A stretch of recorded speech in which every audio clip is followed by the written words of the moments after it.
Hello mister, welcome to back my channel.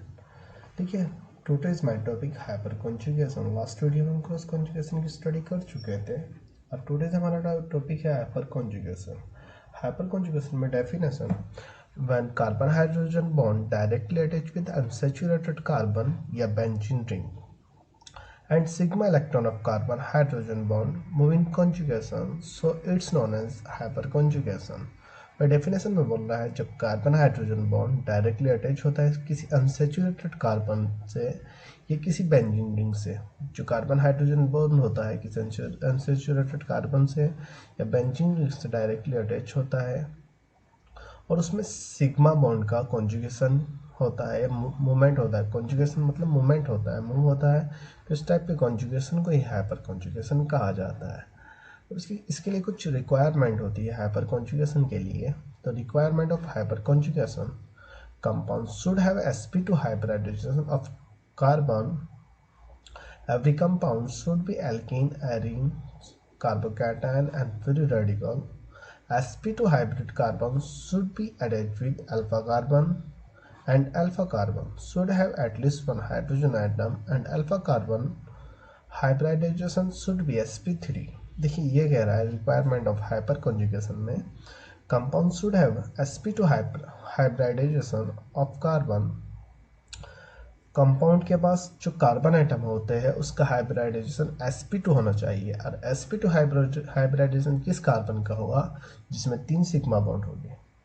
Every compound should have alkene, arene, carbocation and free radical। जो compound जिसमें hyper conjugation होता है वो compound या तो एल्कीन होना चाहिए या एरीन होना चाहिए। एरीन एरोमेटिक कंपाउंड होना चाहिए, एल्कीन होना चाहिए, कार्बोकैटायन होना चाहिए या फ्री रेडिकल होना चाहिए। उस पर कैटायनिक चार्ज हो या फ्री रेडिकल हो। और उसमें थर्ड पॉइंट में बोला sp2 hybrid carbon should be attached with alpha carbon and alpha carbon should have at least one hydrogen atom वगैरह। sp2 हाइब्रिड जो sp2 हाइब्रिड कार्बन एटम होता है वो कार्बन एटम से अटैच होना चाहिए और उसके पास एटलीस्ट वन हाइड्रोजन एटम होना चाहिए, कम से कम एक हाइड्रोजन एटम प्रेजेंट होना चाहिए। And alpha carbon hybridization should be sp3। और जो अल्फा कार्बन है उसका हाइब्रिडाइजेशन sp3 होना चाहिए। मतलब वो बोल रहा है कि जो कार्बन आइटम किसी अल्फा कार्बन आइटम से अटैच होता है उसका हाइब्रिडाइजेशन तो sp2 होना चाहिए और अल्फा कार्बन का हाइब्रिडाइजेशन sp3 होना चाहिए। वो भी मैं एग्जांपल के थ्रू मैं आपको दिखा दूंगा।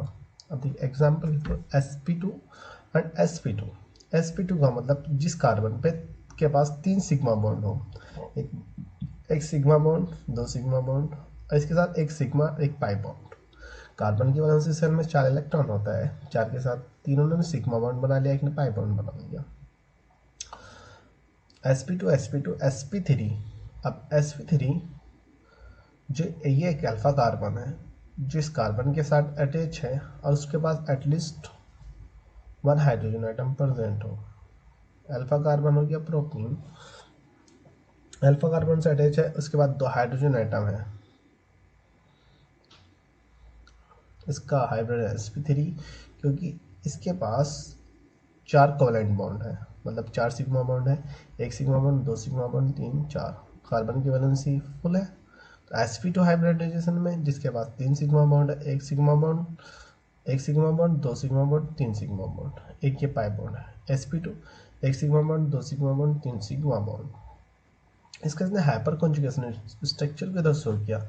इधर कार्बन CH2, एक H यहाँ पर, एक यहाँ पर, एक CH2 double bond CH2 single bond CH3। अब CH3 में जो हाइड्रोजन यहाँ पर एक हाइड्रोजन आइटम प्रेजेंट, जैसे ये बॉन्ड ब्रेक होगा तो ये वाला बॉन्ड यहाँ पर आ जाएगा। अब दोनों बॉन्ड कभी भी डबल बॉन्ड एडजेसेंट नहीं रह सकते, पास पास नहीं रह सकते। जैसे ये बॉन्ड यहाँ पर शिफ्ट होएगा तो ये वाला बॉन्ड यहाँ पर आ जाएगा। जहाँ पे इस बॉन्ड पे यहाँ पर आने की वजह से उस पर नेगेटिव चार्ज आ जाएगा और इधर की side positive charge, hydrogen atom पे पॉजिटिव चार्ज आ जाएगा। इसका मतलब पॉजिटिव चार्ज क्यों आ रहा है? क्योंकि जो हाइड्रोजन आइटम के पास 1 इलेक्ट्रॉन है उसने कार्बन को दे दिया। जब कार्बन को दिया तो यहाँ पे डबल एक इलेक्ट्रॉन पहले से प्रेजेंट था इसलिए डबल बॉन्ड बना लिया, और ये वाला एडजेसेंट नहीं रह सकते डबल बॉन्ड, इसलिए ये